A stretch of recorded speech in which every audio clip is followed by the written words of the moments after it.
வணக்கம். இன்றைய தினம் அம்பேத்கர் வாழ்க்கை வரலாறு என்ற நூல் வெளியீட்டு விழாவானது விடுதலை சிறுத்தைகள் கட்சி அலுவலகத்தில் நடைபெற்றது. இதில் திருமாவளவன் அவர்கள் கலந்து கொண்டார்.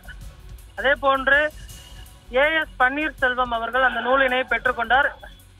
நூலினை வெளியிட்டதற்கு பின்பு சற்று நேரத்திற்கு முன்பு பேசிய பொழுது திருமா அவர்கள் நேற்றைய தினம் பார்த்தோமேனால் அந்த ஆதவர்ஜுனா தமிழக வெற்றி கழக தலைவர் விஜய் அவர்கள் கலந்து கொண்ட நிகழ்வின் பொழுது பேசிய பேச்சானது கடும் சர்ச்சைகளை உண்டாக்கி இருக்கிறது. இது தொடர்பாக நேற்றும் பத்திரிகையாளர்களை சந்தித்து விளக்கம் அளித்திருந்தார். அதே போன்று சென்னை விமான நிலையத்திலும் அவர் இது குறித்து ஒரு விரிவான விளக்கத்தினை தந்திருந்தார்.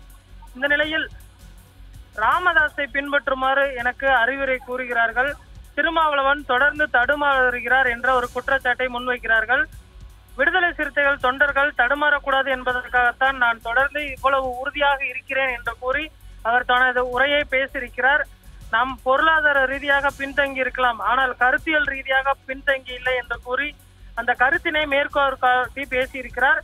விடுதலை சிறுத்தைகள் கட்சி தனது கருத்தில் உறுதியாகவும் நிலையாகவும் இருக்கக்கூடிய ஒரு கட்சி, இதில் எந்த ஒரு மாற்று கருத்தும் இல்லை என்று கூறி அவர் தனது உரையை பேசியிருப்பது குறிப்பிடத்தக்கது.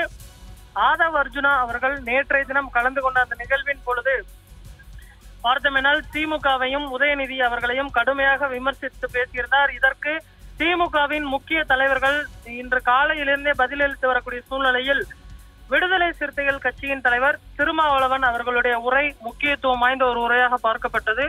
அவர் என்ன பேசுவார், அவருடைய உரை எப்படி இருக்கும், தமிழக வெற்றி கழகத்திற்கும் விஜய் அவர்களுக்கும் பார்த்தோமேனால் பதிலளிப்பாரா என்று மிகுந்த எதிர்பார்ப்பு எழுந்திருந்தது. அதற்கு சற்று நேரத்திற்கு முன்பு பேசிய அவர், விடுதலை சிறுத்தைகள் கட்சி பொருளாதார ரீதியாக பின்தங்கியிருந்தாலும் கருத்தியல் ரீதியாக பின்தங்கி இருக்காது.